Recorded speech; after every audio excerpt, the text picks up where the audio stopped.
Hey y'all, I'm James Wright and welcome to my shop. It is just me tonight as my wife is absolutely, she's not here. Yeah, she is absolutely slammed. So life has been very interesting around here recently. So we're going to be doing the live tonight without her. That means that I'm going to be trying to watch the chat. So if you have a question, if you can put question at the beginning or something like that to notify it, or a super chat, then I'll be able to catch it. But I'm going to have a hard time trying to keep up with that. Also, if you're watching this recorded, I'm not going to have the timestamps down below because my wife isn't there recording them. So sorry for that. So this is one of those fun things. But we're going to have a bunch of questions on here. We're just going to do a live Q&A. And I've got one of them clocked up. And if I don't get your question and it scrolls up too far, go ahead and post it again, and I'll try and get to them. Because I can only see like the last 13 to 14 or so comments at any given time because I can't actually scroll through them. So we're going to have fun tonight. There's reasons why I love my wife. So speaking of which, I'm not going to talk about her bench because she actually did get some work done on it this week. Still have a good bit more until the next video is ready to come out, but hopefully we'll be, well, I have no idea when she's going to get time to get back at that because of work. Yeah. So we'll see. But hopefully next time she can be here for the live, then she can talk about that. So we have our first question, which is actually a super chat from Wesley. I have to say a huge thank you for that. Wesley was asking about making a Moravian bench. He has a Moravian bench, and usually the plans call for a 12-inch bench plus then a 12-inch tool well. And that's really a personal preference. I personally do not like tool wells. So Sarah is building a Moravian bench, and hers is actually 20 inches across and no tool well. And that's the way I would like it, because a tool well to me is it's a junk catcher and it's not a useful space. It has no function on the bench other than holding junk. And I have the other end of the bench that holds junk and allows me to have all this space over here. And Wesley was asking about 18 inches. It normally calls for 12 inches, and he has a slab that is 18 inches. Would that work? In which case I would say yes, that would be actually much better than 12 inches. I like at least 20 inches across of surface area to work on. That way I can put boards across it as well as along it, and I can work around the corner of it. And so 18 inches I think would actually be a very good move. In that case, if you have a tool well, then you may want to make a slightly smaller tool well, or you just might want to make your bench a little bit deeper. But 18 inches would be a very, very good bench top. So yes, and when you get that done, send me pictures, Wesley. I'm looking forward to seeing it. So thank you for the super chat. So let's see, what questions do I have in here? And if they aren't in there, go ahead and post them again so I can pass along them. Western or Japanese saws. This from Dr. Kaba. I'm not even going to attempt that one. That's a fun name. Bevel up, bevel down planes. Oh, you're just trying to get the argument started in here. Japanese, Western, bevel up, bevel down, water, oil. Yeah. For me, Western planes, bevel up, diamond stones. Don't use water or oil. No. New steel. New steel is so much better than old steel. And that one I can actually say definitively in both the chisel tests and the plain iron test. New steels are better than old steels. That one's kind of fun. Let's see, what other questions do we have on here? Shoot, I know we had a couple questions that scrolled up and I didn't get to see them, but I don't see any others coming up on here. Question, is cottonwood soft or hardwood? Cottonwood is a hardwood, however, it is a softwood. Softwood refers to firs and pines and evergreens. Hardwood is any deciduous trees. Now, it doesn't mean anything about the wood is hard or soft. In general, hardwoods tend to be harder than softwoods, but there are some hardwoods that are softer than softwoods, and there are some softwoods that are harder than hardwoods. Like balsa. Balsa, for instance, is a hardwood, though it is the softest wood in the world. It's softer than any pine. But it's still classified as a hardwood. Cottonwood is actually very closely related to poplar. It's actually, in a lot of places, it's actually sold as poplar, which is a rather soft wood, but is fantastic for hand tool woodworking. Very, very, very, very convenient and fun to work with. Very, very easy to work with.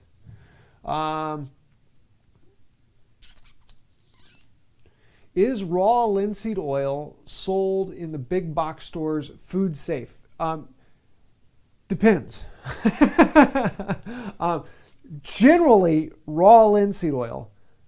Some people will tell you raw linseed oil isn't food safe, and pressed or cold pressed is food safe. And generally, those two terms generally fall into the same place, but they are two vague terms that really don't have any dead definition. And sometimes you will find cold pressed linseed oil that has other things in it, and sometimes you will find raw linseed oil that's just simply crushed seeds.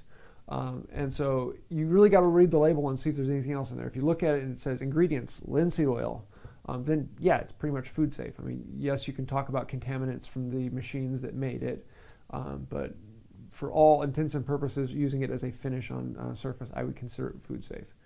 But again, you're going to have to look at the bottle and tell that particularly.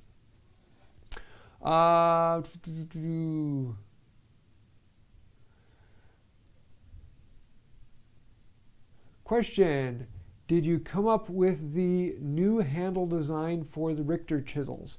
No, I haven't. Well, yes, I know what I'm going to be making, but I'm still trying to find the parts. And so these are the Richter chisels. These are my all-time, let me focus, there we go, my all-time favorite chisels. They came out #1 in the chisel test that I did. And the handle is really good. I mean, the handle is ash, but it's just not quite what I want. What I want is live oak, which just looks better. And I'd like an octagonal handle, because the problem with this, you set it on the bench and it can roll. Now, the tips on the big ones will stop it from rolling, but on these small ones, it can just roll right off the bench. And I like having an octagonal handle. #1, it feels better in the hand. But #2, it stops it from rolling. So I haven't gotten a chance to do that. So one of these days I'm going to bust these handles off. And I really want to reuse the collar on these, because the collar is a beautiful stainless steel. It has a leather bushing on there. And so I would like to keep that and get them off and reuse that, though part of me says maybe I should find collars that I can put my logo on. I just haven't been able to find the right size that I can logo up. But yeah, it's on my list. And so I know the design. The design is almost exactly this same size and shape. It's just this head is octagonal on there, because I mean I want to be able to hold it here. I might make it just a hair higher, maybe a 1/4 inch longer, because I want to hold it in my hand and be able to pound the top. And so right now my hand is pretty much flush with it. So if I hit it, I'm kind of touching my hand. So if it was a 1/4 inch higher, it'd be about perfect. And that way, I'm really getting into it. I can go to town on it. I like having this lip here for the fingers to grab onto. It's something that just stops them from sliding a little bit more when you're actually gripping it. This is a very, very comfortable handle. Of the new chisel handles, this is probably my favorite. Although finding an actual chisel handle that makes me happy is very, very hard, because I'm picky about them. All right, let's see. Question from Dan Sackett. Hey, there, I think I got it right.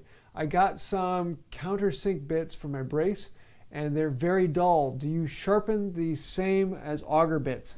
It depends on the countersink bit you're talking about. There are dozens and dozens of different designs of auger bits, of countersink bits, and some of them are meant to be sharpened and some of them are not. Let me grab a couple here.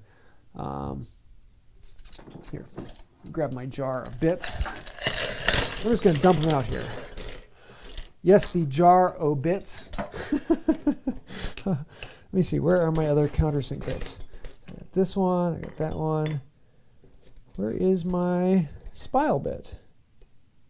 Oh no, I've got an engineer's bit in here I really like, and it's missing. Was it in here? Yep, there it is. So here are 3 of them that I regularly use, that I generally like. This one's kind of fun how it's split in here, and this one you can get a thin file and put it in through that split, and file both faces down. And one side sticks out just a little bit farther. These 2 faces are actually twisted slightly, so that one side sticks out, and actually take a shaving on both sides and it'll come out on the inside. I kind of like that one. This one's pretty simple. I really don't like this. It doesn't shape well. But this one again, this one, unlike an auger bit, you're actually going to file the outside face, not the inside face. So you can actually file that down flat. Then this one with the single bit, and a lot of these I don't know what the name is. This one just has one sharpened edge there, This one, I'd take the file on the inside here and file out the cutting edge from the inside. This one then spins in there, but this one tends to bounce around a lot, even though it has this large surface area. When it's starting to get going, it's just bouncing on the tip. Once the hole gets a little bit bigger, it can then rest on this and it moves a little smoother. This is the one I generally use the most. I really like this one. It has an odd number of cutting edges, and so that, I don't know, it makes it bounce a little bit less than if they've even, I guess. I don't know. But in this one, you actually want to stick a file in there in between each one, and you want to cut the inside of the bevel, not the outside of the bevel. And so you can do this with a normal mill file and use the edge of the mill file to clean it. And so those are sharpenable, but they are very, very difficult to sharpen. Let's see, probably went right past a few questions here. Let's see, Caleb Sheffield. New to hand tools, looking for my first back saw. What would you recommend? Oh, back saws are very hard to find. And if I didn't get your question and it scrolled up too fast, go ahead and post it again, or put question at the beginning or some big notifier for to catch an eye, one of the big color dots or something of that nature. Back saws are very hard to find, especially here in the U.S. They're a little bit easier in England, but in the U.S., finding a decent back saw with a brass back is slightly more difficult. The PAX saws, I kind of like these. The more I use them, the more I like them. They're a bit heavier than I like, and the handle is kind of crunky. It's just you can tell a router bit just ran around it and made it shape. So the handle doesn't feel all that great. So usually the first thing I would tell people is grab a file and reshape the handle to fit your hand. But after that, you have a really nice back saw with a folded back and a good shape to it. It's got a decent amount of heft. It cuts down really well. So I'm really, really happy with these PAX saws. And for the price on them, you really can't beat them. And they're from Tay Tools. I actually have a link. If you go to my website, actually there's a link down in the description. If you go to woodbywright.com/tools, I have a whole section of saws that I suggest, and I have several of those particular ones that I suggest. The next step up from that new for me is Veritas, and still to this day the most used saw in my shop is the Veritas carcass saw. Cross-cut teeth, I use this thing every single day. If I'm in the shop, this saw gets used, and I love it. Yeah, I mean, one of these days I'm probably going to get a nicer, newer one, but it's not going to cut any better. It's not going to make any better difference in how I function.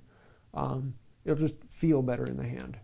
But this is a great saw, and for the price, these Veritas saws, you just can't beat them. They're phenomenal. The next one would probably be then Florup Tools. Florup, I think that's how you pronounce it. His saws are really, really good. I've only gotten a chance to use a couple of them, but he does a great job on it. And then from there, you start getting into a lot more of the boutique, like Bad Axe saws and Bearcat, and there's a whole pile of them. But you start to get far more expensive, and you get what you pay for. They're nice saws. They're really good saws. But most of the time, once you go past like $70, $80 per saw, then you're not paying for quality of the cut. You're paying for how it feels in your hand. And that's very important, but it's not as important as the quality of the cut. The quality of the cut is determined by the last person who filed it. You take a really, really good saw and give it to someone who can't file it, and it turns into a really, really bad saw. I can take a really cheap junky saw, file it nicely, and it can cut beautiful dovetails. So it really comes down to your sharpening skill. Let's see, question from Brian Fulmer. Actually, it's from Zach Harlan. Is there a wood you wouldn't use BLO on? Yes, any pine or maple or any wood that has a diffuse porous grain structure. Poplar, I still use BLO on them because I like the look. However, if you don't like the look of a blotchy finish, using BLO on those woods, you're going to get that blotchy finish. And that's one of the things I like about BLO is it brings out the blotchiness, which in oak, you want that blotchiness. It brings out the definition between the medullary rays and the grain structure. And if you don't want that, you're going to have to put a pre-stain on there so that you get an even, clean finish, and then you can use boiled linseed oil on it. But other than that, there are very few woods that I wouldn't use boiled linseed oil on the color for it, because it's the tone and richness that I love to bring out of woods. So yeah, no, I think that would be the key one. Let's see, question from Dale Camu. Inherited a number 3. Rough shape and the sole isn't flat. Worth putting time into? Yes, a number 3 is a fantastic smoother. My number 3 is out right now. Half my planes don't have irons in them because I'm in the middle of the iron test. And so all of the irons that are in the iron test, I shipped out to get the hardness test on them done. So I don't have any irons in most of my planes right now. It's really annoying because I'm like, oh, I can't use that one. Oh, I can't use that one. And I can't use that one. And I can't use that one. And I can't use that one. And I can't use that one. And I can't use that one. All the irons are gone. My number 3 is out right now as well. Yes, a number 3 is a fantastic smoother and it is a great plane. You're probably going to want, like, if you have a number 3, then a number 5 would be a great balance to those two. But then by that point, you're starting to collect them, and you're going to want a number 4, and you're going to want a number 6, and you're going to want a number 2, and the list goes on and on. But a 3 is, let's see, the most common one for me is the number 4. Second is the number 5. Third is probably my number 7. But fourth is the number 3. I think that's what it is. And if I didn't have the 4, the number 3 would be my number 1. Would be my first most used. Let's see. Question from Dale Walsh. Do you have a design recommendation for 0 tools, 0 experience beginner to build a workbench or hand tool woodworking? Yes, actually that's what my wife and I are working on right now. She is building her workbench as her first project, and we are making it with basic tools. A lot of the cutting work is actually done with a cheapo handsaw from the big box store, and she's building it without a bench in the shop. And so we will have that series be coming out. And it's one of those things that you can build anything you want. And a lot of people ask me, what's a good first project? And it depends on you. If you're the type of person that you kind of get frustrated, you're going to want to pick something easier. You want to pick like a cutting board or something very simple. If you are like me and you run into problems and that just makes you go into it harder and faster, a QnA highboy may actually be a very good first project. Yes, it's going to be a lot, but by the time you learn all those skills as you're making it, you will become a very, very proficient woodworker very quickly. Will it be the most amazing QnA highboy ever made? No. It will look pretty bad, but when it's done, I can guarantee you it'll be functional and it will be usable, and people will look at it like, wow, you made that? And I'm like, yeah, I made that. So don't worry about picking things that are too hard unless you are the type of person when you get frustrated, things fall apart. But yes, we will be having that coming out soon. And I do have a playlist of beginner woodworking projects. So if you want to see that, there's a link to that. If you go to the channel, you'll be able to find that in the playlists. Let's see what's next.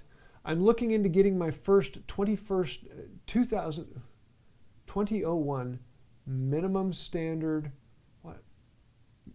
Getting my first is the 2001 minimum standard. Oops, went up too fast. Sorry, Wayne, I missed that one. Hey, Sarah's here. Everybody say hi. Be amazed that she's alive and waking. She's actually walking. So I figured I'd come rescue. Yeah, don't worry about recording them because I wanted to pull that out. While she's setting that up, You're getting me in my jammies and all that. This is from Colton. How do you make money woodworking? I actually, I do not consider myself a professional woodworker because I do not sell what I make. Because I do things with hand tools, the time I put into them makes them almost impossible to make money on. Like my dining room table. If I were to sell my dining room table for the time I have into it, it would be somewhere around $20,000. And yes, if I built a name for myself over a couple decades, I could probably sell tables for $20,000 a piece. But I don't have that name, and so there's no way that I could sell tables for that rate. And there are very few things that I can make, all hand tools, that make it valuable. I tell them I'm a YouTuber. I teach hand tool woodworking. And so I don't actually sell what I make.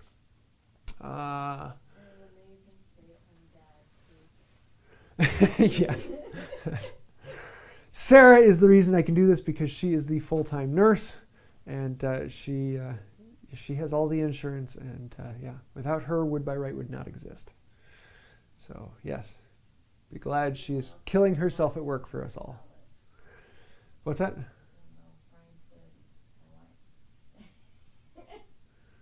Do you have a question, or should I read on? No, say Dan super chatted. Oh, thanks, Dan. Hang in there, Sarah. Okay, but. Oh, yeah, sorry for the earlier super chats that I didn't have a mom joke for you. Slacker. Hang on. I wasn't quite prepared for that. You want me to answer a question while you do that? You answer. Okay, let's see. We've got one from Clockman45. Where can I get the blade for an old number 5 Stanley jack plane? You can get those all over the place. I'm actually in the middle of doing a plane iron test, and I am testing 24 different irons. And they are all over the place. Yeah, you'll have to turn that on. Hold down the button on top for 3 seconds. And then the receiver up on the wall, you have to hold down the button on that for 3 seconds as well. The one closest to the door. There's a button. Nope, other one. That one. Hold down the button on top. It's just like the one in your hand.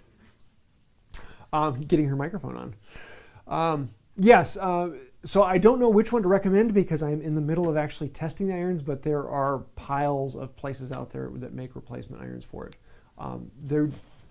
You have Veritas, you have Lee Valley. Veritas is Lee Valley. Lee Nielsen, DMF Toolworks, Hawk irons, and the list goes on and on and on and on. I'm testing 24 different ones now, so those will be coming out very soon. Did you have a mom joke? Of course I have a mom joke What do we because got? I'm prepared. Do you know why Joe got fired from the keyboard factory? Why? He wasn't putting in enough shifts. Oh. I like that one. I've got a joke, since we have another one here. Yes. Yes, my last job, I was a scarecrow.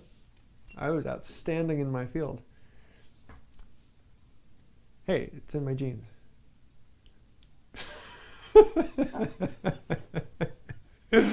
Y'all, Oh, yes.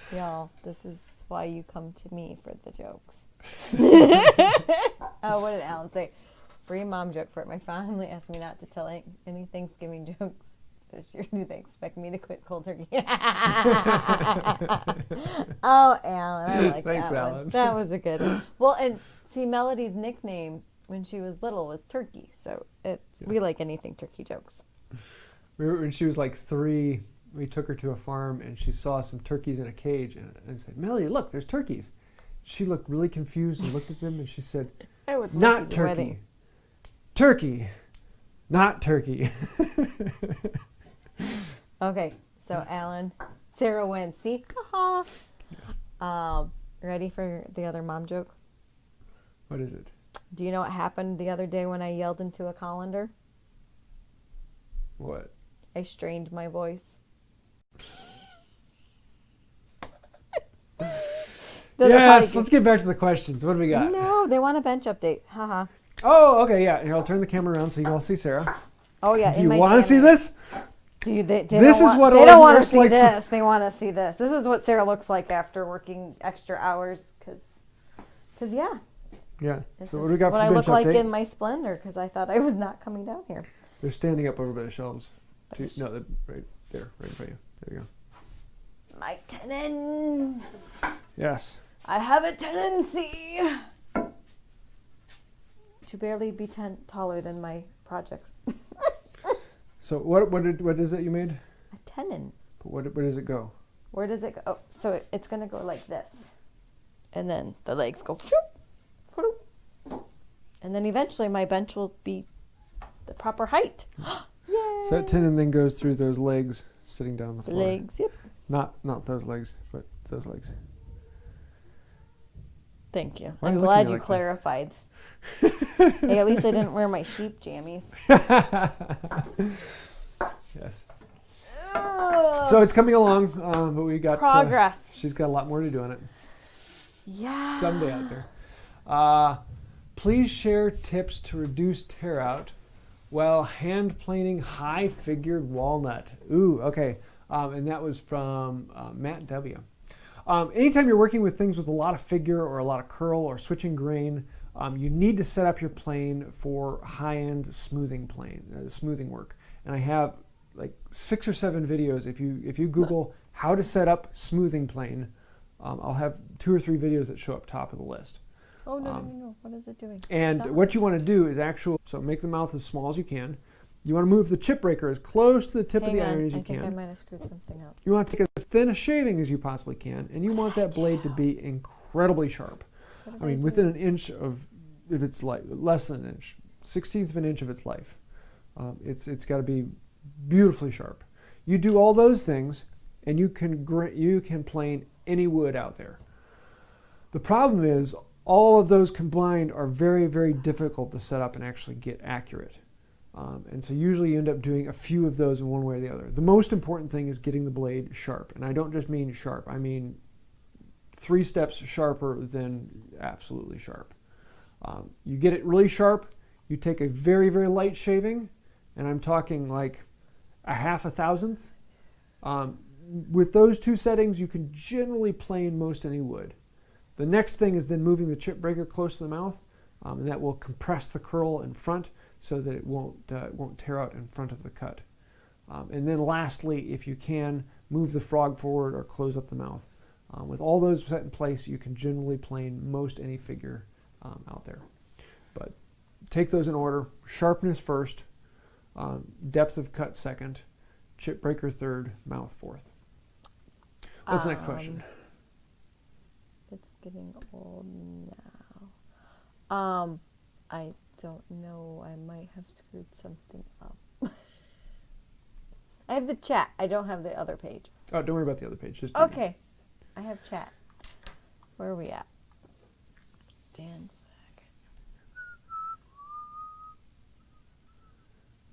Did you talk about J&J Wooder's question about can newer, thicker plane blades fit into older Stanley planes? Yes, to a point. No pun intended. Yes. A thick plane blade. Well, first of all, let's look at this. Stanley plane irons were pretty much the standard for metal body planes, and they're relatively thin. The problem is if it's not sharp, you get chatter where the tip of the iron goes ticka, ticka, ticka, ticka, ticka, ticka, ticka. And the best way to fix that is to sharpen the iron, and then you won't have to worry about it. However, if you get a thicker iron, it's harder for the tip of the iron to go ticka, ticka, ticka because it's thicker. But if the iron gets too thick, then the yoke can't stick through it to connect with the chip breaker on the top. And the chip breaker is what then moves the whole thing up and down. And if that yoke can't connect into the chip breaker because the iron is so thick that it won't reach it, then it's too thick for that. And there are a few irons out there that are supposedly replacements for Stanley planes, and they're so stinking thick you can't get the yoke through it. And there are a bit of runs arounds like that, like being able to get a longer yoke or making modifications. But for the most part, most replacement irons will work on most Stanley planes.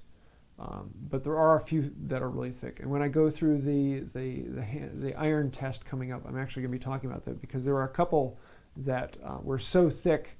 I have one plane in my arsenal that had a yoke sticking out far enough, and it just barely did it. And I was still having problems with it sliding past the yoke. Yeah, stay tuned for that.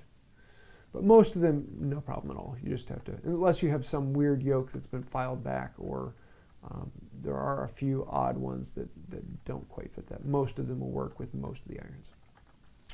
What's the next question? I don't know if you answered this one from Caleb Nab. What's the best / fastest way to grind the bevel of a plane to a lower angle?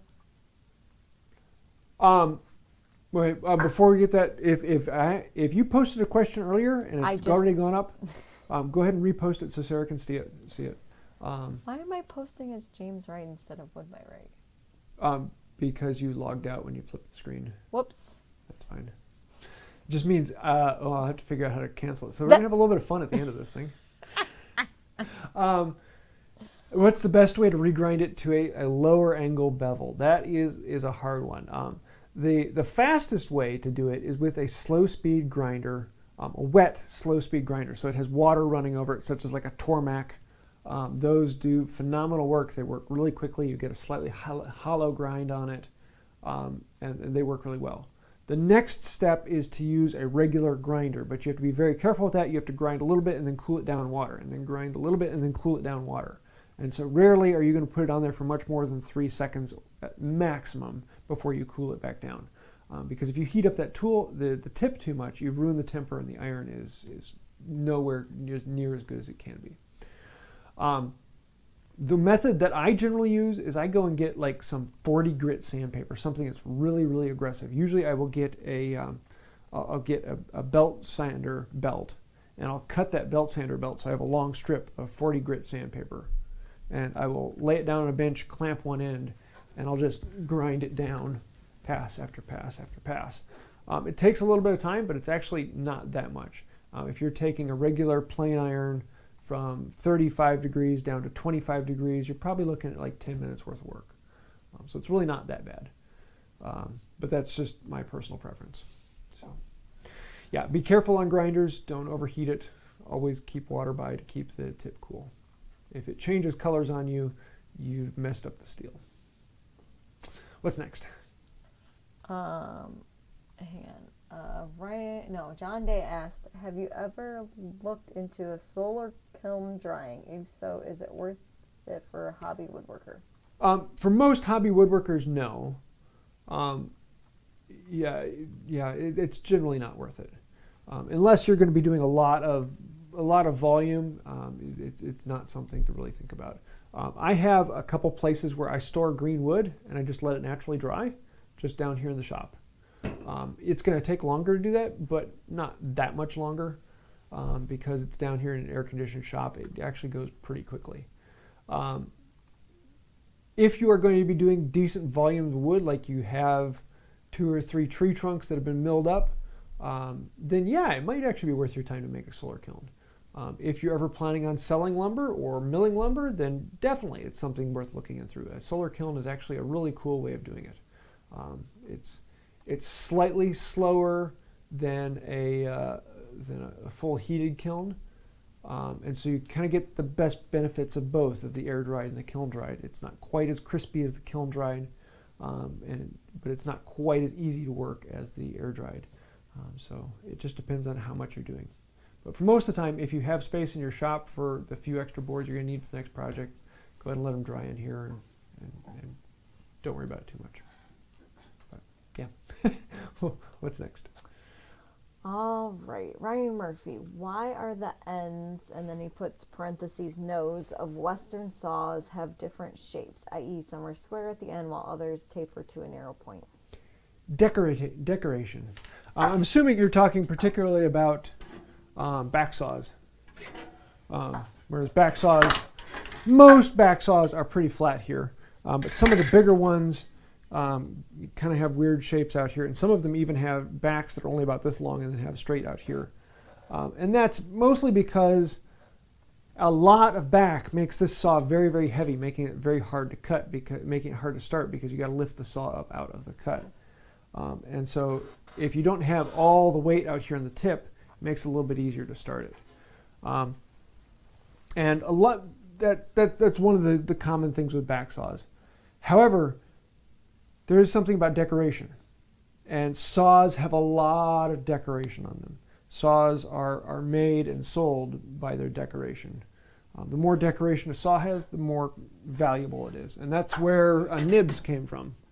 Nibs were, a form of decoration, and you'll see some of these old ones from the 16th century that have like 6 and 7 nibs or curly Q nibs. And other things like that are there basically just to show the quality of work from the craftsmen who made them. And over time, the nib just kind of became a standard function that everyone had a nib on their plane, because if you didn't have that, then your saws weren't as good. And with the nose on them and details on that, it's just one of those things. Carving in the handle, the little decorations around the lamb's tongue and the pieces on the handle, it's all decoration showing the quality of the work. That's often one of the big things. Like Bearcat saws, he's a fantastic person. I mean, look at this thing. This is just, here, I'm going to flip this around so you can see what I'm talking about. If you've never seen a Bearcat saw, they are incredible. Oh, I have a question related to that. Okay. Oh, here, let me just show this. This is a Bearcat saw. And you look at this, the back has this wave to it, the nose is this decoration. I mean, just look at the detail on this handle and the shaping on it. Why is any of that there? It's just showing the quality of the craftsman. He does amazing, amazing work. Does this saw cut any better? No, because I have sharpened this several times, and it's only as good as its last sharpening. But when you see all that decoration on there, it feels good in the hand. It makes you feel like you're doing good work, whether or not you are. What's the question? So you kind of like came to my next question from CJT, and it says, Bearcat saw, are they worth the money? I know you own one. Yes. If you have the money for it and you're willing to wait on his waiting list, they are worth it.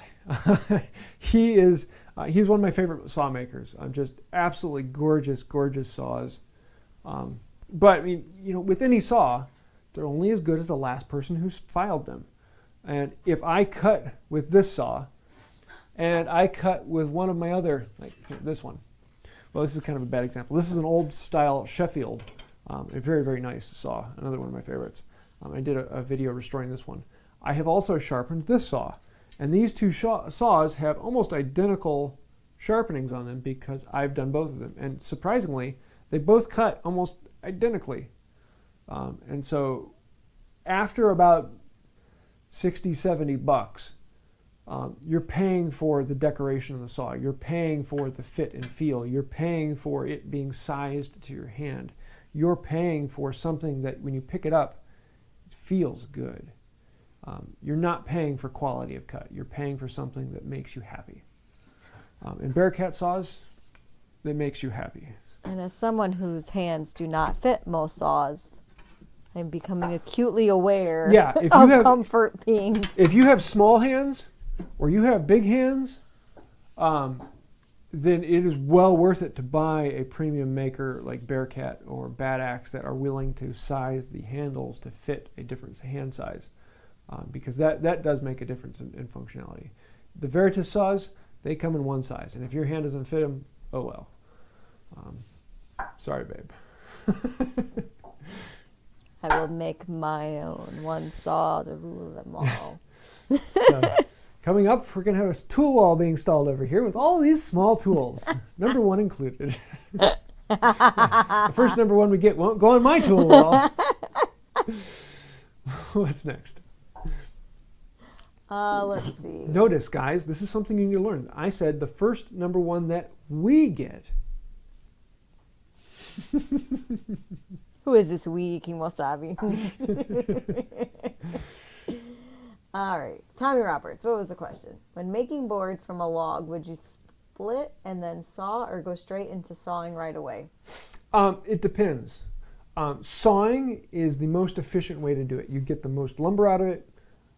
You get the greatest efficiency out of the log. Splitting the log means that you're going to get a lot of waste. You're going to get a lot of splinters that come off. If there's a twist board, you're going to have to do a lot of flattening to get rid of it. However, because of that, you're going to get a much, much better wood. You're going to get something that's far more stable, something that doesn't expand and contract, something that doesn't warp, something that doesn't twist as much. It will still warp and twist, it just won't do it quite as much as just a flat sawn board. And so riven lumber is very valuable. It is a very, very good wood to work with, especially when you're working with oak. You get the medullary rays coming out of there beautifully in riven lumber. It looks great. It is very stable. It is very functional. It's pleasing to use. But it's expensive because usually over half the log ends up in scrap that just gets thrown away. And so that means that your price has doubled, and actually most of the time tripled, because it costs more to rive than it does just to saw it. So that is the big difference. So if you're talking about a small log for yourself, then depends on what you're looking for. If you want to get a decent amount of lumber out of there, then saw it. If you want to rive it out and get better quality wood out of it, then it's a great option to do it because you get really good high quality lumber. You just don't get as much of it. So, good luck. What's next? Sorry, poor man just said to just remake all the handles in the shop to fit my hands, and when you complain, just to say now you know how it feels. Someday I come in and the legs are chopped off my bench. No, that would take her too long. I've seen how fast she cuts. Don't hurt me. Don't hurt me. What's the next question? Here I came down to be nice to the man. No, actually, I was nice to y'all because I knew y'all were struggling with the man. See, Ari Steven, what does he want? Have you ever recut teeth into a saw? I started learning to sharpen on an 1880s Distin 12 TPI. That was 3 months ago, and it was beyond a simple sharpen. I am currently recutting the teeth. Yes, I have recut teeth several times, and I hate doing it every time. It's one of those chores that I really got to build myself up to do. It's just for an hour long, and yeah, no. But every now and then you get a saw where the teeth are just, you can't bring them back. Someone has sharpened it and sharpened it and sharpened it and sharpened it, and they've done it so many times, and they have no idea what they're doing any of those times. And all the teeth are different heights and lengths and sizes that it's just, you got to file the whole thing down and start from new.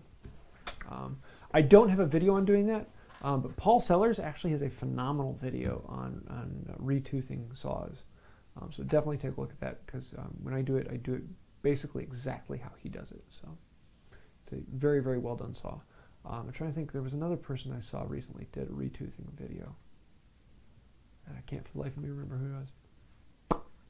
Oh well. What's next? 1 second. Let's see. Levi Steven, would a paste wax ruin a mirror polish finish on carbon steel? A mirror polish on carbon steel. Most paste waxes would dull that slightly, but it all depends on how you apply it. Usually the way paste wax works is you put it on the surface and you put it on thick and you smear it all around and you try and work it into all the pores. And then once the wax has dried and the thinner in it has evaporated, or the oil has started to polymerize, then you come in and you polish it down. And when you're polishing it down, you're not actually polishing it to be glossy. You're actually removing everything you possibly can. And the only thing you're not removing is what is in the pores, the things that the rags can't get down into. And so the purpose of paste wax is not to give you a glossy finish. The purpose of paste wax is to level it out a bit more and to fill the pores, the micro pores that create that bit of matte finish. And so when you're talking about a wood finish that is very, very difficult to get pure glossy, the paste wax does a good job of filling in all those micropores and actually making it look glossier. However, when you're talking about steel, there aren't a lot of pores in that to fill. And so generally with a paste wax, when you put it on there, let it sit and wipe it off, you're going to just remove everything you put on there, in which case it's really not doing anything. And so in that case, I really wouldn't, I wouldn't do that. An oil, just a simple oil rubbed in there will do just as much, if not more, than the paste wax will, and it will still get you that glossy surface on there. For rust prevention, I would use something like that. But I mean, paste wax will protect a little bit more, but most of the time you're just going to polish off everything that was put on there, unless you want to dull the surface a little bit and leave some of the wax on the surface. So it's kind of one of those things you have to play back and forth with. For something like that, you may actually want to use something like a bow shield as a rust preventative. That's a very good one that will, it'll coat the surface well, but still leave it solidly glossy. But yeah, most glossy metals don't have as much problem with rust, because there isn't as much space for moisture to bond with it. So, what's next? Yeah, 1 second. Theolithic 71 asked, "What is your close-up camera, and are you happy with it?" This camera right here is my GH4. It was my old main camera. The one you're looking at is the GH5. The GH4 you can now get for a pretty reasonable price, and it is a phenomenal camera. It's a great YouTubing camera. Love it to bits. The GH5 has a few more bells and whistles and a little bit higher quality, and so that's the one I generally go with. I have been looking at the G9. It's the new one, but I'm still kind of holding my breath for the GH6. That should be coming out sometime next year, but we'll see. But yeah, the G4 and the GH4 and the GH5 are my main ones. If you want to see the equipment that I use, I have a page on my website, woodbywright.com/tools, and I actually have a page on there where I show the cameras and links to that. So that also has all my microphones and things of that nature if you want to see those. Try to update that because I don't have this on here. What's next? The armillery. I don't know if I said that right. I know nothing in staining wood. Is Danish oil a good idea? Danish oil is not a stain. Danish oil is a finish. It is a polymerizing oil that actually gets into the wood and hardens. Now, Danish oil is a broad term that can cover a lot of different things. You have boiled linseed oil, which is oil that has been treated to polymerize faster and become a hard surface faster. Danish oil is generally oil plus something else. So most of the time it's oil plus varnish, and it could be a couple different types of oils mixed with a shellac, but it's usually a protective finish mixed with an oil. That's what Danish oil is. The confusing thing about that is some places actually refer to boiled linseed oil as Danish oil. Actually, I only know of one place that particularly does that, Tried and True. Their Danish oil is boiled linseed oil, which is very confusing. And so if you're buying Danish oil from Tried and True, you're getting boiled linseed oil. So be warned. But yeah, it is a great way to finish the wood. And every Danish oil out there is going to be a little different. Is that super chat, I see? It is a super chat. John Juggler. Thank you, man. So what's his question? His question is, so I saw your video on the shooting board and really like it. Did you see the Cat Moses version? And if so, pros and cons? I'm trying to remember a particular video from Cat Moses with the shooting board. I know I've seen it, but I don't remember it particularly, so I would have to look that up. Yeah, send me an email on that one. I'll respond to you particularly. But yeah, send me an email and I'll get back to you on that one. As I don't remember his exactly. There are hundreds of types of shooting boards out there, and they're all good. Well, not all good. Some of them out there are like, no. But most all of them are really good. Shooting board is a really personal thing. And here's the thing. I made this beastly honking thing, and I love it to bits. However, I rarely ever use a shooting board. Even with this high quality shooting board I can pull out and know it's square and absolutely love it, I still like freehand shooting. I don't like using a shooting board for shooting. So it's a very personal thing. Everyone's a little bit different. But yeah, I'm going to have to look that one up and remember which one it was. I know I've seen it, but I don't remember it. So, yeah. What's next? Well, mom joke. Oh yeah, mom joke. What's he got? Ready? I'm ready. What kind of horses go out after dusk? Dark ride. I don't know what. Nightmares. Ooh. Yes. Okay, so we have 1, 2, 3, 4, 5, 6, 7, 8 questions. Well, 9 okay. Now that we have. So here's what we're gonna do. I don't know that. We're gonna answer questions out of the we have. So we're gonna stop in about 10 minutes. So we'll get as far as we can. If I don't get to your question, either throw a super chat up and we'll get to it, or send me an email and I might be able to answer it. Well, you have another super chat. What's that? Tom, thank you, man. So Tom asks, Tom of the White Oak, what do you have? Is it? No, he's the sheriff now, I think. Did I miss that? Did I get that right, Tom? Sir Tom West. No, he's Sir the Sheriff sheriff. No, he's not sheriff. He's For those of No. you not watching live, we have a lot of fun in the chat. There's this whole Knights the White Oak What thing is going he? on, which is a lot of fun. Okay, let me ask this question, and then we'll What's go his back question? to that. Is it worth the deputy? That's what it is. Sorry, deputy. Is it worth the effort to create your own infill plane or QnA style plane if you want a low angle for cheap? Yes. A low angle plane is not easy to make, but an infill is a good bit easier to make. The problem is to get a low angle plane with a bevel up, you have to like a 12-degree wedge underneath. And if you do that out of wood, that wood is really, it's going to break. You're going to bust out the mouth and the back, and you're not going to have as much supporting iron. If you make it out of metal, you just have a very long wedge you have to file out, and it becomes very difficult to make. So yes, they are difficult to make, but you're probably still going to be cheaper than buying one because most low angle planes are expensive. Yeah, very expensive. They're hard to get into. If one understand, the one from Tay Tools even is disappearing. They're no longer making that one. So you've got like the Stanley Sweetheart, which is what I use, which is, I want to say $130, and that's about the cheapest one that's worth getting.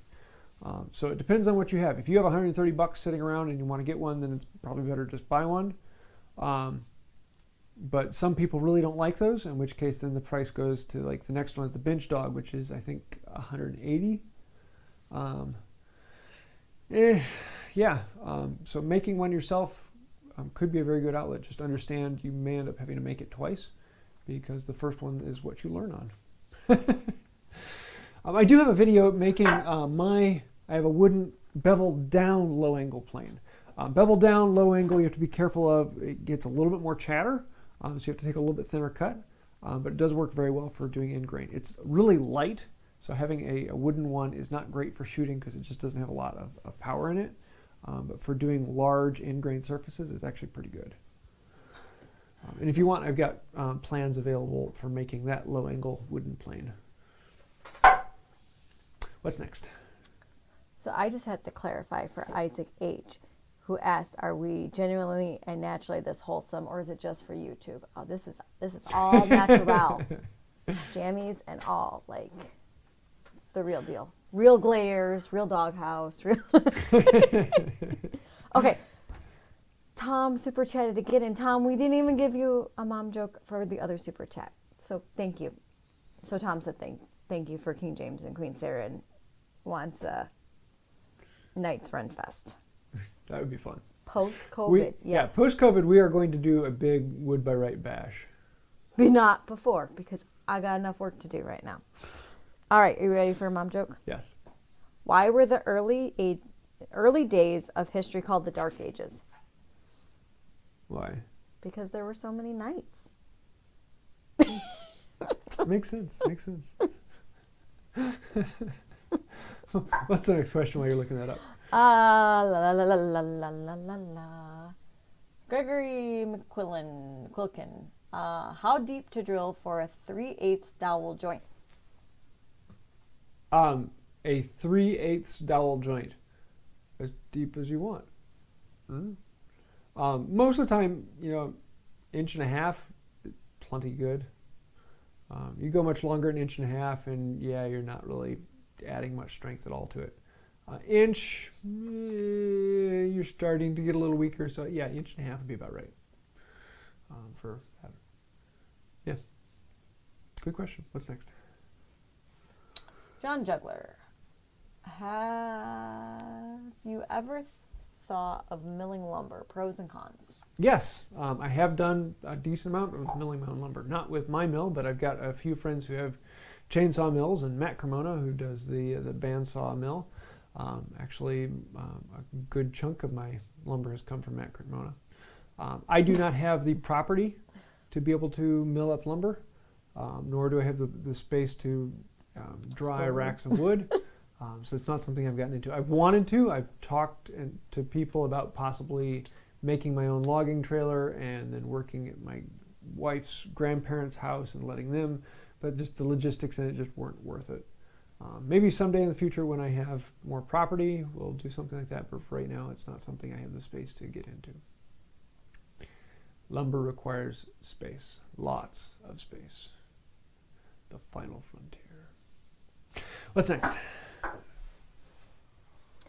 Let's see. Levi Steven. Would a paste wax... Oh, no, we already talked about that one. Sorry, this is probably a repost question. Yona Zur, have you ever used peach wood? A neighbor's peach tree recently fell and I got the spoils. What would it be good for? It is great for handles. Most all the fruit trees, cherry, peach, apple, pear, they make really good handles. A lot of the old saw handles are made of fruit woods. Very, very good for that. But you can make just about anything I want. They're very decorative woods. Sometimes they have a lot of figure and character to them. I know of a guy who just makes boxes out of fruit woods and does some really interesting things with that. So do just about whatever you want to. I mean, you're usually not going to get very big pieces out of them because the trees tend to have smaller trunks and more bending shapes to them. But yeah. Yeah. What's next? What did Colton say? What power tool would you recommend for a hand tool shop? That depends. It depends on what you are most annoyed by. All hand tool people, the first thing they get is a thickness planer, because you spend a lot of time doing the initial prep work on wood. And you can use a thickness planer as both a jointer and a thickness planer as long as you have a sled to put the work on. And so, yeah, a thickness planer can do some really, really good things and be a huge time saver.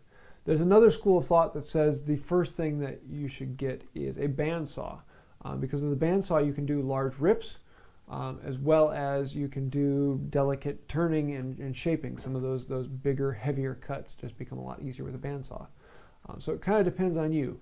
Do you buy pre-dimensioned lumber and you do a lot of big cuts? Then a bandsaw would be very beneficial to you. If you do a lot of rough sawn work and you're not doing a lot of big cuts, then the thickness planer is a better way to go. But usually those are the two camps that some people fit into. There are a few people who say, no, the table saw is a really good one. And I think that's only if you're going to be doing a whole lot of regular ripping. Most of the time it's thickness planer or bandsaw. In my case, the first power tool I added to the hand tool shop was a handheld planer, just because I didn't have enough space to put a full thickness planer down here. And so that is still one of the only power tools. I mean, a drill, but usually the handheld thickness planer is the one I pull out the most. What's next?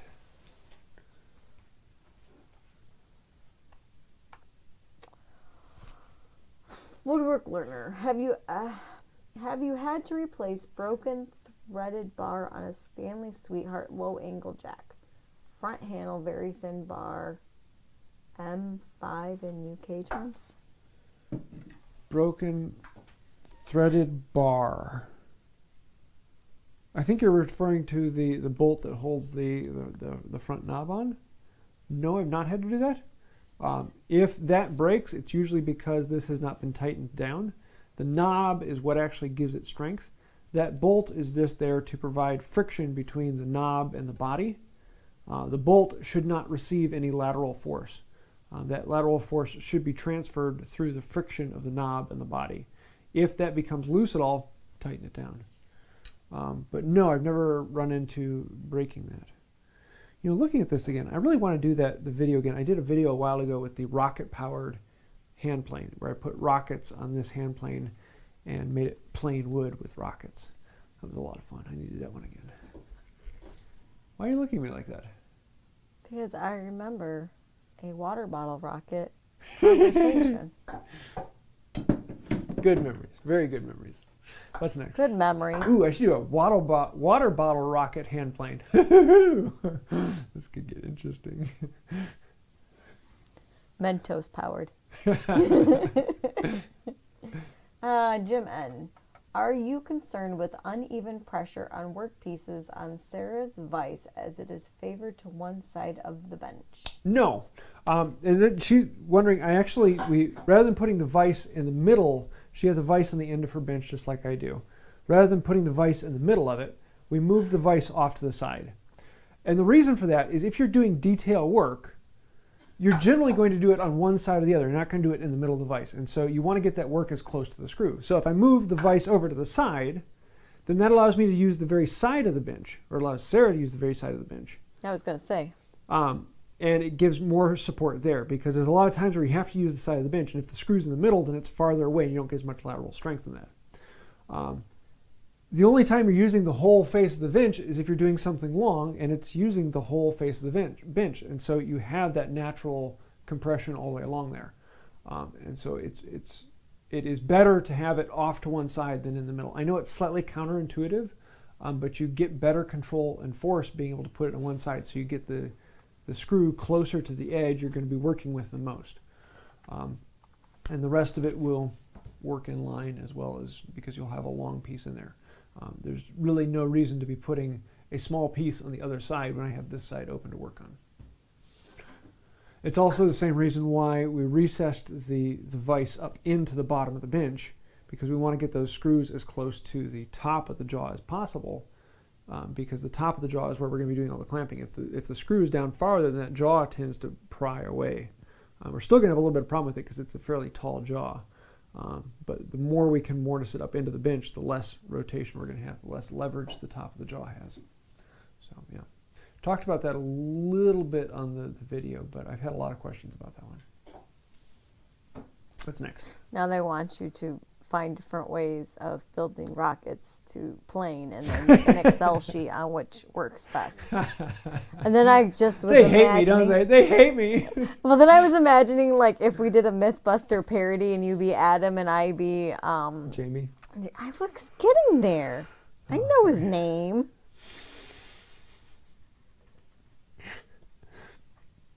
Thank you very much. That would be a fun parody. I mean, Jamie's got the stoic look. I can do the glare. You know, we're all good. You're the giddy one, like Adam. All right, I got one last question. I have one last question I pulled out, and I'm sorry if we didn't get to your question. Send it to James in an email. Unless someone throws up a last-minute super chat. Yeah. What's next? Wayne Wilson, have you decided on what you're going to be listing on the Can I Have It tool auction this week? I do not know yet. I might tomorrow be putting up a picture on Instagram with 3 or 4 options and see what people want to see. But I have a Liberty Bell iron plane. So it's an all metal Liberty Bell from, I believe it's 1880. And so I might be putting that one up. So it's kind of cool. You don't often come across the all metal Liberty Bells. But I don't know. I also have a Bedrock number 5 and a Bedrock number 3. I have a couple auger bit sets to sell. I have a corner chisel.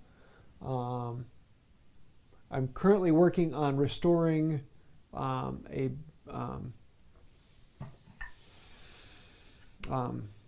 this thing. Beam drill. There we are. And so once the beam drill is restored, I'm going to be selling that on there as well. So lots of fun things coming up. Cool. Well, I think that'll about do it. I want to say a huge thank you to my wife for coming down and saving me.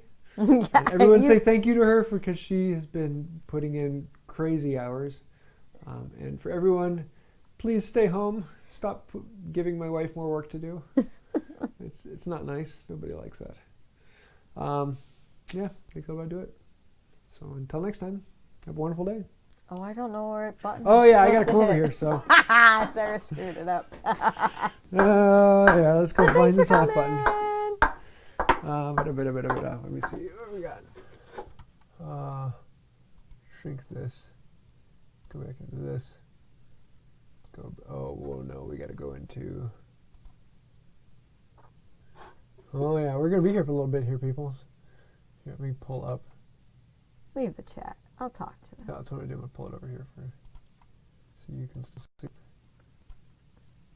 Oh, there you go. Got tiny Sarah with the walrus stash. Yes, I can rock a stash if I need to. Let's see. Live station. Let me see if it'll let me pull it up without flipping back over. Extended cut. Yes. This is what our life is really like. So happens when Sarah comes down late. She tries to go to sleep and then feels guilty. Oh, shoot.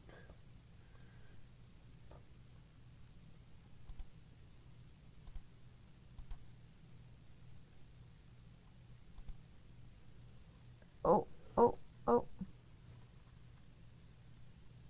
See, wholesome. Yeah, we're the epitome of wholesome. We're like apple pie and vanilla ice cream. Actually, it'd be pumpkin pie and whipped cream. Switch account. See if I can do this. Oh no, okay, I gotta sit down because I gotta log out of this thing. You really messed this one up solidly, didn't you? I was trying to make it easier to track the questions. Let's see if I can end it here.